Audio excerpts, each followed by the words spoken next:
Jared Hill is in the hobby stock division here at Atlanta Legends Raceway. It's one of the few divisions in the country that's actually growing right now, and I'm learning a lot about these too. Check out the interview we did with one of his fellow competitors also on the page this week. First of all, how are we doing, Jared? Good. How about you? Not bad. How's that race car doing? Not terrible. Not the greatest, not terrible. We're getting there. Why? What could be better? When the track slickens up, get a little bit better. We struggle kind of at Outlaw on Fridays and here a little bit on when it slickens up. We're pretty good in the heat races. Just got to get a little better feature time. Why? What happens when it gets slicker? Just loses some grip in the corners.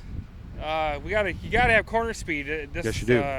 It's really more about corner speed nowadays. You know, everything thinks you need big motors. You don't. You need something that runs good. You need something to carry your speed all the way around the track. Now, where are you losing? Going in, coming out, or all the way through the corner? Probably center out. Center out. Okay, Yep. So at least we've narrowed it down. Yeah. So what is the thought process? Because I'm sure you've done research, and I don't want you to tell me specifically, but I'm trying to teach the audience something here. What do we do to get a stock car to grab better from the middle to the end of the corner? You can. We play with some springs in the right rear. Which way do we go? Stiffer or? Usually you try it softer first. We're going a little bit softer. We're trying. If that does work, a little bit stiffer. Move some lead weight around. Try to get the. It's a fine edge. You think maybe the right rear is not working, but it could actually be it's working too good and the left rear is not working. You know, it could be multiple things. So you keep playing with it until you find it. How do you know? Trial and error, I guess. Okay. Now, what's going to happen if you go too far, and eventually you would hurt your entrance? I would imagine. So we got to find a fine line there, right? Yeah, you could go one way and it could get better and better to keep going that way, and also it could get worse. So you went too far, you got to go back the other way a little bit, and then you go back the other way where it was good, and try something a little bit different somewhere else. Did we make a big change then today, or somewhat of a small change?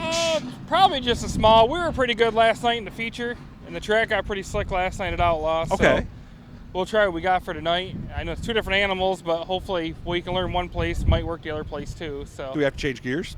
Yep, we change gears every Saturday, pound the dents, go through the car. Hopefully not pound the dents. Yeah, just a couple every today. week, right? Like a 10-minute down. We were good there. Okay. But it was a pretty clean night. So. How many points do we go roughly?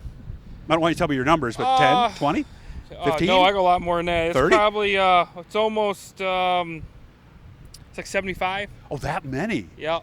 Oh my goodness, that is a big change. Is it Yes. hard to do? What kind of rear end is in this? It's a 9-inch floater, so it takes me probably about 30 minutes on my lift. If it was on the ground, probably a little bit longer, but I got a lift, so it's a little bit quicker. Where sportsmen and modifieds take about 5 minutes. Yeah, they take about 5, you know, a couple bolts, throw them out. Yeah. Quarter gear put loop, the gear oil back in.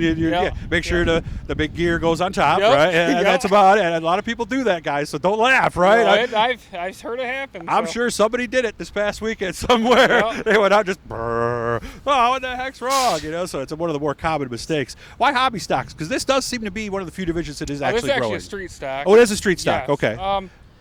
I ran street stock since like 06. I took a little break and ran the 360 late model class for a little while. Then that isn't this kind of what these are now? They're getting there. Okay. I mean, there's still a ton of differences, but the characteristics of the driving and the money going into them is getting to where that was. But this class is thriving here, Genesee.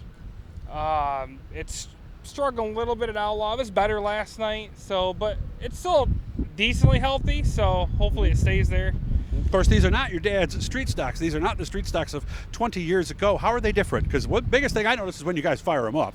Yeah, it's a lot different. 20 years ago was like a hobby stock like Jeremy's. With big tires. Yeah. You just the first year in street stocks was the first year, and I went to 06 my first year, and that's when they went to a racing tire, and then it just evolves a little bit every year. These are almost like what the super stocks were at Outlaw back in the early 90s, and we're like a wide tire and a 3-link away from that. So yeah, so it's closer to late model than an old street stock then, isn't it? Yes. Okay. There's shocks and springs play such a huge difference now than it ever used to 10 years ago, and you got to rely on a little bit more people than just yourself to try to get the knowledge and get everything you can to this isn't sports, and we don't get a book when we buy these things. That's true, and they're all just a little bit different too. So, and you can't go to the same trial and error. You talk to somebody. Like I really lean on Glenn Reitner quite a bit this year. He's helped me out quite a bit with shocks and information, and he won last night. And he's